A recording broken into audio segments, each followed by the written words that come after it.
Maison Mère a récemment dévoilé sa programmation estivale pour les dimanches musicaux à Baie-Saint-Paul. Ça me fait plaisir de lancer cette deuxième édition des dimanches musicaux. Cette année, le comité organisateur a répondu à un défi thématique lancé par les Petites franciscaines de Marie.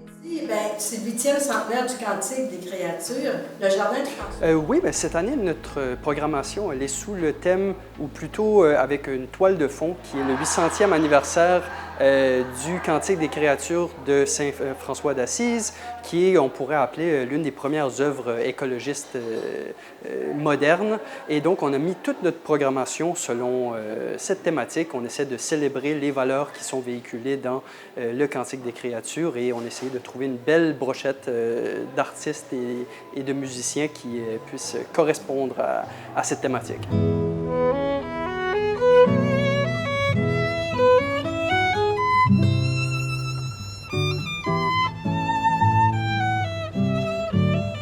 On a des artistes qui font du chant médiéval, on en a qui un quatuor de musique renaissance, du piano classique et on a aussi du jazz, des choses plus contemporaines, donc c'est extrêmement varié.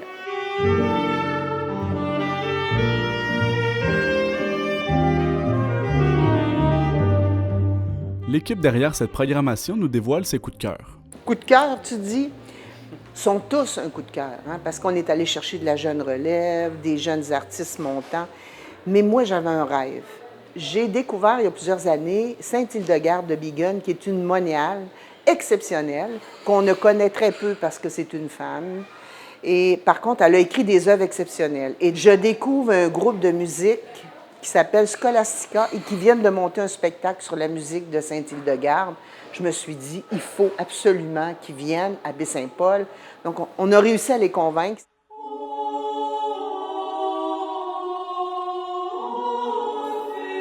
Moi, j'irais complètement de l'autre côté de la programmation avec l'ensemble Cordam qui va fermer notre programmation, qui est un ensemble de musique renaissance et qui va nous proposer de la musique à la fois traditionnelle et innovante. Mais il faut dire que moi aussi, chacun des groupes et des artistes qu'on a invités m'enthousiasme beaucoup, notamment les artistes locaux à qui on a offert une vitrine cette année qu'on a très hâte de pouvoir voir. Les concerts de Maison Mère attirent de plus en plus de spectateurs. Ça a été quoi la réception l'année dernière et à quoi vous vous attendez cette année de la part du public? Alors, ceux qui sont venus l'année dernière, bien, comme je suis de la région, que je rencontre beaucoup de gens, que je croise énormément de gens, les gens ont beaucoup apprécié.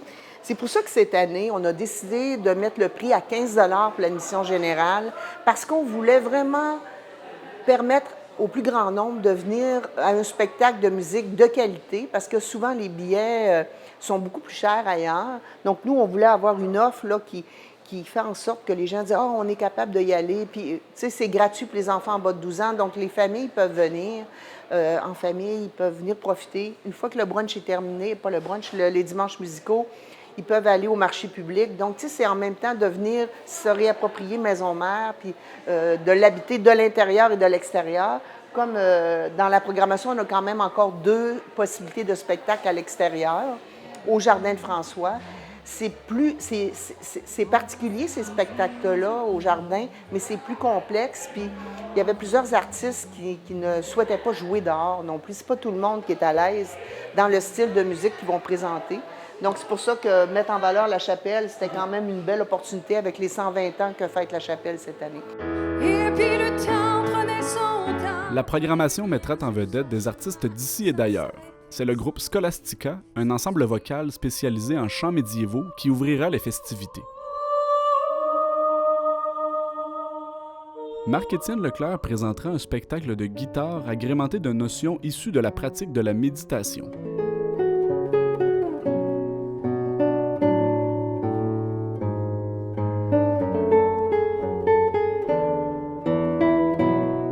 La musique de chambre sera mise à l'honneur lors d'une prestation de Léa l'Italien et de Matteo Pelletier.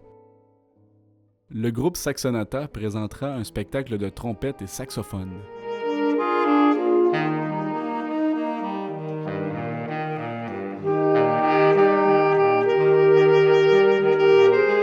Le trio LVN proposera un voyage musical jazz inspiré de grands classiques.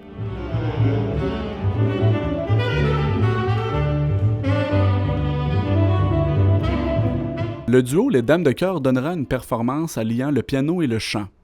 Ces chanteuses nous feront découvrir un univers où se mélangent l'opéra, la chanson française, la comédie musicale et la musique de film.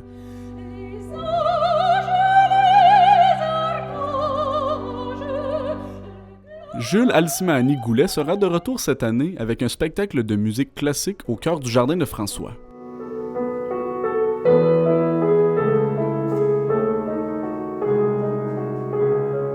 Corps d'âme clôturera la programmation avec une prestation multi-instrumentale dans la chapelle de Maisonmère.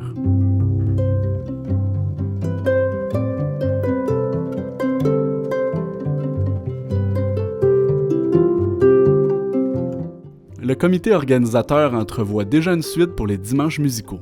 Nous, on espère que ça va être un projet qui va rester pour très longtemps et il faut dire aussi qu'on invite les gens à découvrir chacun des artistes qu'on a invités. Et d'ailleurs, à cet effet, on a quelque chose qu'on leur propose cette année, c'est qu'on leur donne un rabais sur l'ensemble des 8 billets. Donc, c'est 100 $ au lieu de 120 $ parce que nous, on conçoit notre programmation comme une série, comme un lot, comme un voyage à travers 8 spectacles. Et donc, on invite les gens à les découvrir tous et chacun.